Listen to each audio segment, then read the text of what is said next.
한 주간의 확진 상황, 향후 전망 분석해보는 순서입니다. 고대 안산병원 감염내과 최원석 교수 나와 있습니다. 안녕하세요. 네, 안녕하세요. 일단 수도권 거리 두기 2단계가 이제 효과가 방역당국은 이번 주말쯤 되면 나타난다고 했는데 지금 아직 나타나지 않는 것 같습니다. 이거 왜 그런 겁니까?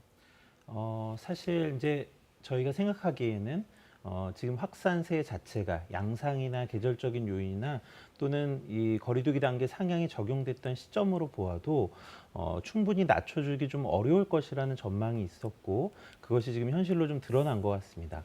아주 환자가 급격하게 증가하는 폭증세 자체는 조금 낮춰졌지만 환자가 실제로 줄어드는 효과는 지금 보여주지 못하고 있거든요. 그러니까 지금의 거리두기가 보여줄 수 있는 그 수준의 한계이지 않나 생각을 합니다. 그렇다면 이게 이제 거리두기 2단계 때부터 좀 논란이 있었습니다. 지금의 감염 양상은 거리두기의 일괄적인 적용 갖고서는 못 막는다는 분도 계셨고 이거를 더 올려야 된다는 분도 계셨는데 교수님은 어떻게 보십니까? 네, 사실 이제 방역의 측면에서 보면 거리두기의 단계 상향이 필요한 것은 맞습니다. 문제는 거리두기 단계에 실제로 적용되는 각각의 조치들을 보면요. 그것만으로 전파가 차단될 수는 좀 없다는 생각을 하는 거죠. 실제로 지금 2.5단계에 해당되는 조치를 한다고 하더라도 낮 동안의 활동이 완전히 제한되지는 않습니다. 우리가 외국에서 경험하는 것과 같은 봉쇄가 해당되지는 않는 조치들이거든요. 결국 그 조치, 각각의 조치보다는 그 조치를 받아들이는 국민들께서 어떻게 이것을 적용해 주시느냐, 일상의 활동을 얼마나 줄여 주시느냐가 중요한 부분이 된다고 생각합니다.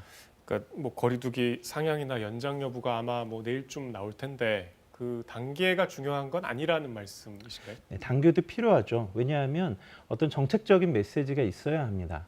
또 자발적으로 잘 지켜주시는 분들도 있지만 실제로 그렇게 따르기 어렵거나 하지 못하시는 분들도 계시거든요. 그런 분들에 있어서는 일정 수준의 강제력도 필요한 면이 있기 때문에 그런 점에서는 거리두기 상향은 좀 필요하다는 생각을 하고 있습니다. 좀 여러모로 어려운 상황인데 이게 지금 여러 번 얘기했듯이 일상 감염이란 말입니다. 지금 방역을 생활에서 하는 게 가장 중요하다고 지금 말씀 여러 번 하셨고 조금 전에 저희 마스크 관련 보도도 있었고 역시 마스크가 제일 중요하겠죠. 네, 그렇죠. 일단 뭐 어떤 공간에서든 저희가 마스크를 착용하고 있다면 감염의 위험 자체를 크게 낮출 수가 있으니까요. 그렇지만 마스크도 100%는 아니거든요. 그러니까 저희가 권고드리기는 가급적이면 모임을 줄일 수 있다면 활동을 줄일 수 있다면 최대한 줄여 주실 것을 요청드리고요. 불가피하게 업무 등이든 뭐 모임이 불가피한 곳이라면 그곳에서는 꼭 마스크를 착용하시고 마스크를 벗어야 하는 상황을 최대한 만들지 말아 주실 것을 요청드립니다.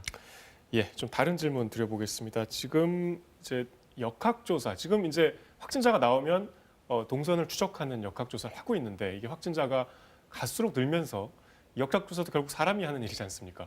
역학조사원들의 좀 피로도도 누적된 상황인데 이런 방식을 좀 바꿔야 된다는 목소리도 있습니다. 어떻게 보세요? 네, 사실 이제는 역학조사가 방역에 있어서 전파를 차단하기는 되게 어려운 상황이 되었습니다.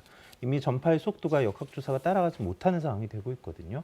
결국 이제 전체의 피해를 줄이는 측면에서 뭐 중증 환자에게 더 집중한다든가 취약계층에게 집중하는 측면의 전략을 지금 이야기하고 있습니다. 근데 문제는 그것만 해서는 되지 않는다는 거죠. 지역사회 확산이 계속 일어나면 그 환자분들이 의료기관 내로 유입되는 상황, 또 고령자에게 전파되는 상황이 이어지는 것이 지금 이미 드러나고 있고요. 그렇게 되면 대응할 수 있는 의료의 체계 자체가 흔들리고 또 발생하는 환자분들 자체의 중증도가 높아서 그 자체가 또 의료의 큰 부하로 다가옵니다. 그러니까 저희가 이제 상황이 계속 진행할수록 중증 환자나 취약계층에 더 집중해야 되는 것은 맞지만 그것만으로 되지는 않을 것 같고 이 사회의 전파의 위험을 최대한 낮춰주기 위한 조치가 함께 되어야 한다고 생각합니다. 이게 아까 저희 보도 나갔지만 감염 재생산 지수 1.4 이게 얼마나 좀 심각한 상황이 잘 와닿지 않거든요. 1.4면은 굉장히 높은 거죠. 그렇죠. 그러니까 이제 1보다 크면 그 감염의 유행세는 점점 커진다는 의미입니다. 아주 간단하게 계산하면 대개 한 4일에서 5일 정도마다 다음 단계로 넘어가게 되는데요. 이 수준이 그대로 유지되면 4일에서 5일마다 1.4배씩 늘어난다고 생각하시면 됩니다. 그렇게 되면 다음 주만 되더라도 1,000명 이상의 환자가 발생할 우려가 있는 거죠. 마지막으로 짧게 여쭤보겠습니다. 다른 전문가분들은 뭐 일부이긴 하지만 이대로 가면 이 신규 확진자 1일 1,000명까지도 나올 수 있다 이렇게까지 말씀을 하시는데 교수님은 그럴 가능성도 있다고 보십니까? 그러지 않기를 바라지만 가능성은 충분히 있습니다. 저희가 지금 어떻게 하느냐가 앞으로의 상황을 결정할 것이라고 생각하고요. 그런 의미에서 국민들께서 정말 열심히 동참해 주셨으면 하는 마음입니다. 자칫 마음을 놓으면 그렇게 될 수도 있다. 충분히 그런 말씀이시죠. 감사합니다.